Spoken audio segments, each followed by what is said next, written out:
অঙ্কুশ দা সত্যি কিছু করে দেখিয়েছে, জাস্ট মারাত্মক লেভেলের কিন্তু একটা ট্রেলার হয়েছে। তোমরা যদি ট্রেলারটা নিজেরা না দেখো তো বিশাল বড় কিছু মিস করে যাবে।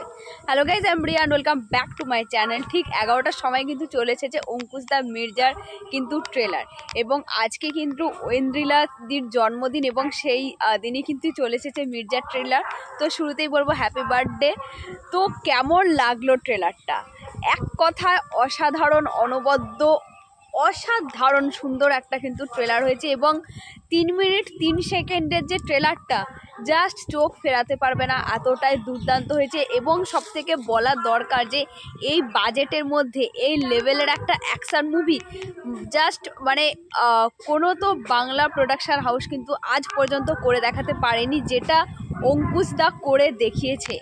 এবং এখানে প্রত্যেকের অভিনয় এবং প্রত্যেকের অ্যাকশান, সেটা হিরো বলো, ভিলেন বলো এবং হিরোইন বলো, প্রত্যেকের যে অ্যাকশানটা রয়েছে জাস্ট দুর্দান্ত। তোমরা হয়তো ভাবছো যে হিরোইনের আবার কি অ্যাকশান, তোমরা যদি না দেখো তাহলে বুঝবে না। এখানে যে হিরোইন অর্থাৎ ঐন্দ্রিলাদির যে অ্যাকশানটা রয়েছে না, কোনো বাংলা সিনেমার ইতিহাসে আজ পর্যন্ত কোনো নায়িকার এইরকম অ্যাকশান কিন্তু দেখানো হয়নি। সেখানে কিন্তু অঙ্কুশ দা করে দেখিয়েছে, ঐন্দ্রিলাদিকে দিয়ে কিন্তু এই অ্যাকশানটা করিয়ে দেখেছে। আমার সবথেকে মারাত্মক লাগলো যে চেয়ারের মধ্যে বসে উড়ে গিয়ে যে অ্যাকশানটা এবং পা ঘুরিয়ে যে অ্যাকশানটা, ও মাই গড, জাস্ট ফিদা। এবং আমরা অনেক নায়িকাকেই দেখে এসেছি প্রথম থেকে, কিন্তু প্রত্যেকের অভিনয় কিন্তু অসাধারণ। অভিনয় প্রতিভা নিয়ে কোনো কথা হবে না, কিন্তু মানে ঐন্দ্রিলাদির অভিনয়ের সাথে সাথে যে অ্যাকশান সিকোয়েন্সটা দেখানো হয়েছে না, সেটা অসাধারণ। এবং ফার্স্ট হচ্ছে অঙ্কুশদার কথা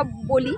অঙ্কুশদার যখন এন্ট্রিটা হয়, গা ছমছম কি হয় এই একটা গান, এবং আমাদের এই রাজার রাজত্বে এই যে একটা ডায়লগ, যেটা রবীন্দ্রনাথ ঠাকুরের, সেই ডায়লগটা দিয়ে অঙ্কুশদার যে এন্ট্রিটা না, সেটা একটা দুর্দান্ত ব্যাপার।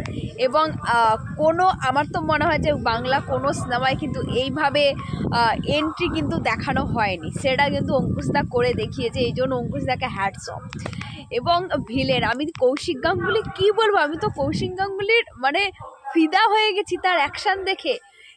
কি একটা মানে সে যেরকম অভিনয় করে এবং তার যে লুকটা থাকে তার থেকে সম্পূর্ণ বেরিয়ে যে সে ভিলেন রূপে রয়েছে। এবং তাকে যেরকম লাগছে দেখতে, তার কথার টোন এবং তার লুকস জাস্ট মানে ছিটকে যাবে। নিজের একবার দেখো, তারপরে ছিটকে যাবে। এবং এখানে লাস্ট যে 2 সেকেন্ডে একজন আবছা মতো যে একজন মানুষকে দেখা গেল, আমি জানি না কে, এবং কারো একটা ক্যামিও থাকছে। কার ক্যামিও সেটা সিনেমা হলে না গেলে বুঝতে পারবো না, সেটা সবার কাছে ধোঁয়াশার মধ্যে তাকে দেখা গেছে এবং ধোঁয়াশাই লাগছে। তো জানি না কি একটা দুর্দান্ত সিনেমা হতে চলেছে। এবং এই বাজেটে আমি তো মোট কথায় একটা কথাই বলবো যে এই বাজেটের মধ্যে এইরকম একটা সিনেমা জাস্ট ধারণার বাইরে। জাস্ট পাগল হয়ে গেছি, জাস্ট ছিটকে গেছি। আমি শুধু 10 তারিখের অপেক্ষায় আছি যে সিনেমাটা বড় পর্দায় দেখার জন্য। এবং আমি এটা বলে যেতে চাই, এবারের ঈদ জমে ক্ষীর, এবং সেটা শুধুমাত্র অঙ্কুশ দার জন্য। Hats off.